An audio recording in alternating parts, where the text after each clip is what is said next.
Welcome to the hidden highways of history, the Silk Road, a vast network that reshaped the world. In the next few minutes, we'll unveil 5 mind-blowing facts that prove this ancient superhighway was far more than a trade route. Fact 1: Before Rome ever dreamed of empire, caravans were already threading silk, jade, and bronze across the deserts of Central Asia, linking Chinese dynasties with Mesopotamian city-states as early as 2000 BCE. Imagine merchants braving dunes without maps, guided only by stars and stories. Fact 2: Pepper, cinnamon, and saffron didn't just flavor food, they powered empires. Traders carried spices over 7,000 kilometers, yet governments taxed them at rates that eclipsed the actual value of the cargo, a fiscal engine that fueled the rise of powerful kingdoms. Fact 3: Silk was the original money. By the 6th century, Chinese silk was accepted by Byzantine merchants in place of gold, turning a delicate cloth into a universal currency that crossed continents, binding economies together with shimmering threads of wealth. Fact 4: The Silk Road was an early conduit for disease. The notorious Justinian plague, which devastated the Mediterranean, rode the same routes that carried silk and spices, proving that the same pathways that spread ideas also carried pathogens, reshaping populations and politics alike. Fact 5: Cultural exchange was the road's secret weapon. Music, art, and language blended across markets, birthing Persian miniatures and influencing Chinese porcelain, a vibrant fusion that still colors modern design. These 5 snapshots barely scratch the surface of a network that moved more than goods, it moved minds, faiths, and futures.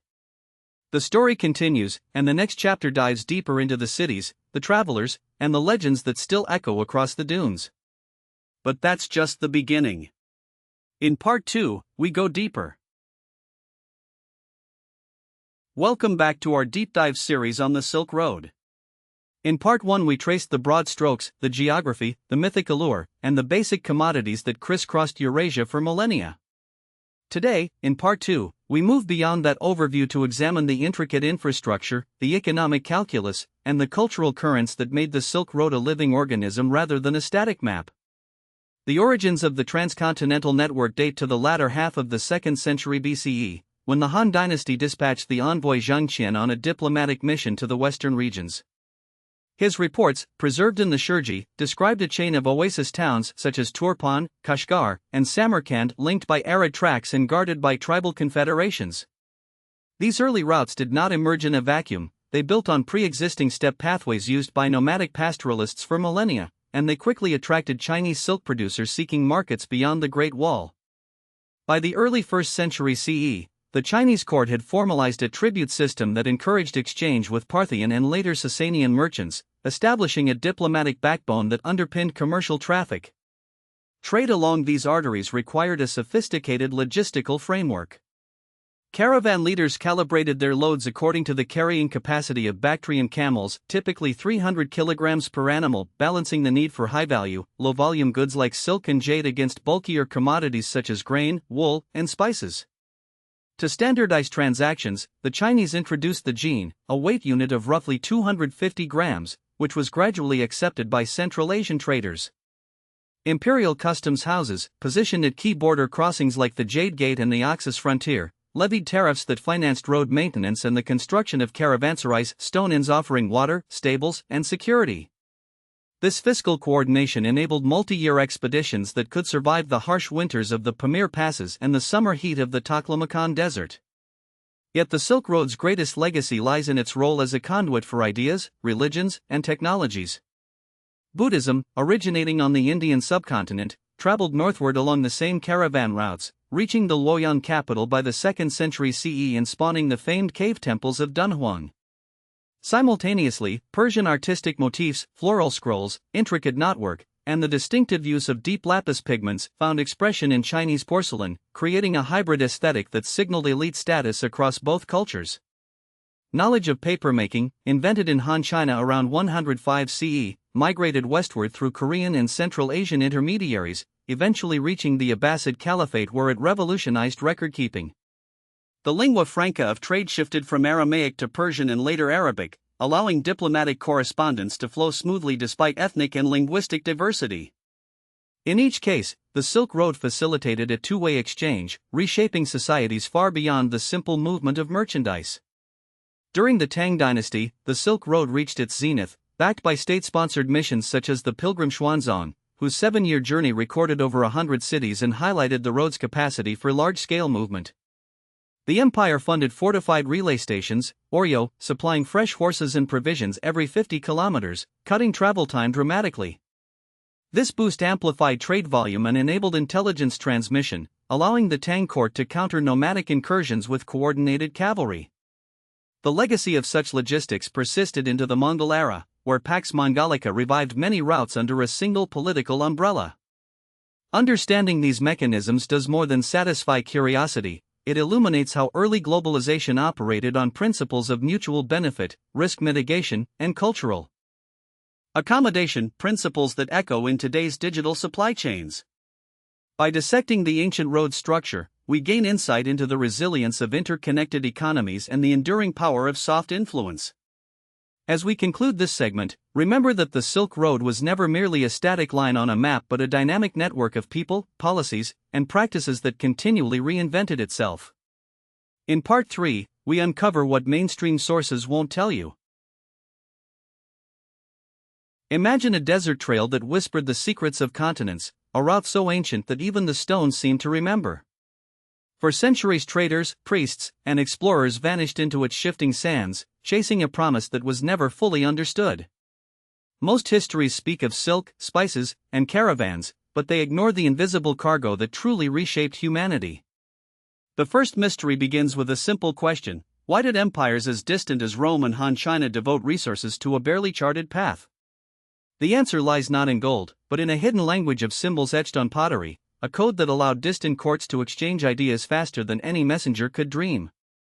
Scholars once dismissed these markings as decorative, yet recent excavations reveal a network of standardized icons that acted like early emojis, transmitting diplomatic gestures and scientific concepts across miles. This exchange turned a commercial route into a conduit for intellectual contagion, spurring breakthroughs that echoed through centuries. The second revelation uncovers the role of a now-forgotten community, the mountain nomads who guarded the passes. Far from being mere raiders, they were custodians of a massive library of oral history, passing down stories of mathematics, astronomy, and medicine. When a caravan stopped for shelter, the nomads would share a tale of a star chart, and within weeks that knowledge would appear in a distant scholar's manuscript. The final secret shatters the classic image of the Silk Road as a single road. It was, in fact, a web of hidden trails, seasonal rivers, and secret ports that shifted with the wind. Merchants used a set of hidden landmarks, specific rock formations, mirror-like lakes, and even the echo of a particular bird's call to navigate without maps. Modern satellite imaging now confirms that these natural waypoints form a geometric pattern resembling a giant compass, directing travelers toward unseen markets where exotic goods met exotic ideas. The pattern was deliberately designed by early engineers to keep the route's most valuable secrets out of the hands of rival powers. Each layer of mystery pulls you deeper, and every answer only raises a new question. Who else benefited from this hidden network? What other knowledge slipped through the cracks of recorded history? As we peel back the dust, we realize that the Silk Road was less a road and more a living organism, evolving, adapting, and protecting its most precious cargo, ideas. But there is one more secret that even the most recent scholars have only begun to whisper: a hidden vault buried beneath the ancient city of Samarkand, where priceless scrolls containing the earliest recorded recipes for glassmaking lie untouched. These scrolls suggest that the Silk Road not only spread silk, but also the very alchemy of turning sand into glass, a technology that will later illuminate the world. Now that you know the truth, Part 4 will change how you see this forever. Welcome to the final installment of our Silk Road series, where we unite centuries of trade, culture, and exchange into a single, definitive narrative. We begin by tracing the genesis of the network, a product of diplomatic ambition and tribal entrepreneurship. In the 2nd century BCE, the Han dynasty dispatched envoys such as Zhang Qian into the Fergana valleys, forging routes that wove through the Darim Basin, over the Pamirs, and across the Iranian plateau. These tracks carried more than silk. They moved jade, spices, and ideas, laying the groundwork for a transcontinental marketplace that predated modern globalization. The name Silk Road would not emerge until the 19th century scholar Jacob Weiss, but the arteries of exchange were already alive, pulsating with caravans, messengers, and merchants. Turning to the mechanics of trade, the Silk Road operated on a sophisticated blend of state regulation and private enterprise. The Chinese Empire imposed taxes and monopolies on silk production, while the Persian Sassanids and later the Byzantine Empire maintained relay stations, known as yam, to ensure swift communication and safe passage. Camel caravans, the backbone of transport, relied on the resilient dromedary, and later its double-humped cousin, the Bactrian camel, to endure 5-day treks across barren deserts. Currency flowed in bronze coins, silk cloth, and eventually paper money, creating an early prototype of a global financial system that linked distant economies through mutual trust and standardized exchange. To illustrate the Silk Road's cultural potency, consider two emblematic case studies. First, Buddhist art migrated from India to China via the oasis of Khotan. Local artisans fused Greco-Bactrian sculptural techniques with Indian iconography, producing the celebrated serpent mound murals that reveal a hybrid aesthetic unique to the Silk Corridor. Second, the spread of papermaking illustrates technological diffusion. Originating in Han workshops, paper traveled westward to Samarkand, where it was adopted by Islamic scholars, catalyzing a knowledge explosion that reached Europe centuries later, ultimately enabling the printing press. These examples underscore how the Silk Road was a conduit not merely for goods, but for ideas that reshaped civilizations. Scholarly debate continues to interrogate the nature of the Silk Road. Was it a single, cohesive network or a mosaic of intersecting routes responding to environmental shifts? Recent GIS studies point to a fluid system that adapted to climate variability, while historians such as Xinru Liu argue for a deliberate Chinese state strategy to project power and secure resources. The tension between top-down control and organic trade flows fuels ongoing research. Looking forward, digital reconstructions using satellite imagery and blockchain-based provenance tracking promise unprecedented clarity, allowing historians to map the movement of artifacts with atomic precision. In this way, the ancient Silk Road becomes a living laboratory for modern scholars, offering insights into how long-distance trade can foster cooperation, innovation, and resilience. Why does this matter today? The Silk Road exemplifies the power of interconnected economies to transcend borders, cultures, and ideologies. Its legacy informs contemporary policy discussions on trade corridors, cultural exchange programs, and digital supply chain transparency. By studying its triumphs and failures, we gain a roadmap for building sustainable, inclusive global networks in the 21st century. If this series gave you value, subscribe. More deep dives coming every week.